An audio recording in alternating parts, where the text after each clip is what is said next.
what do we as individuals do about it? Well, that's where I like to introduce the 7 sins of safety. And these are behaviors that are going to get you in trouble. But we need to, and I'm not just saying you. I have incidents too. I might have a little fewer because I tend to recognize my risks a little more often. But let's look at some of these. Procrastination. Does your clock look like this? Does your clock look like you have all the time in the world? And I gotta watch that TV show, or I can put it off, What happens is the hours and the minutes get tighter and tighter and tighter, and then we have to rush around. And it's when we rush around that we have these incidences. Remember the time you got your driver's license? When that light turned yellow, you paused. Remember? Oh, we wanted to be good citizens. And then we aged a little bit, nothing happened. You see, nothing happens because risks take positive reinforcement. When you take a risk and nothing happens, that's positive reinforcement. So what we do as individuals is push the envelope a little bit. We push the envelope.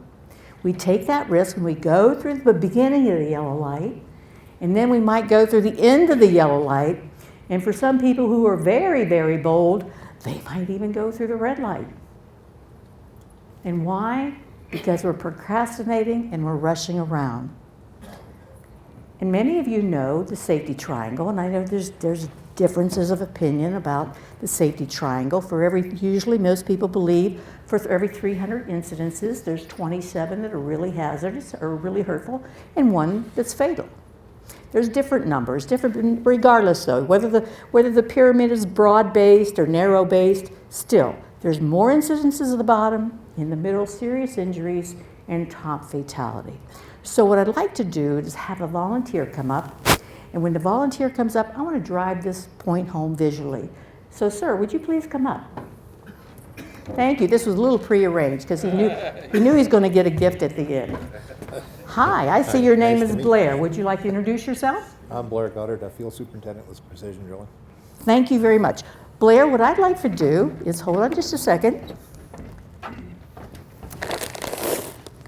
Blair, here's a bag of 300 Skittles, okay? You don't have to count it, Blair. It's a short presentation, okay? And before I left home, I took 29 Skittles and I laced them with something just absolutely just terrible. And if you get one of these Skittles, you are going to have stomach pain. You're going to wish, you're going to spend your time in the bathroom. You're going to feel terrible. So Blair, what I'd like to do is, in addition to your 300 there, these 29 that are really going to cause you real nausea, okay? So, and then before I left home, I took 1 Skittle and I put a toxic material on it. You get this one, within 24 hours, you're going to die, okay? Put that one in there. Now shake them up, if you will, Blair. Now, would any of you, go ahead and offer these to your peers. And everybody's shaking their head no. Everybody's shaking their head no.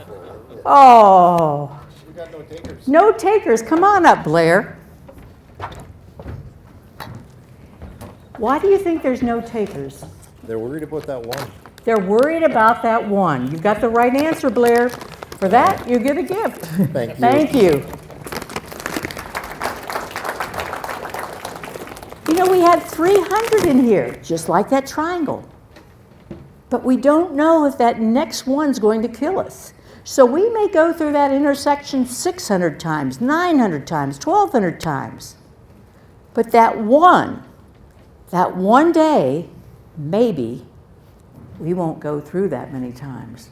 That one time will get us. So use this as a visual for those of you in your work areas and show them and drive home the point that you are risk-taking.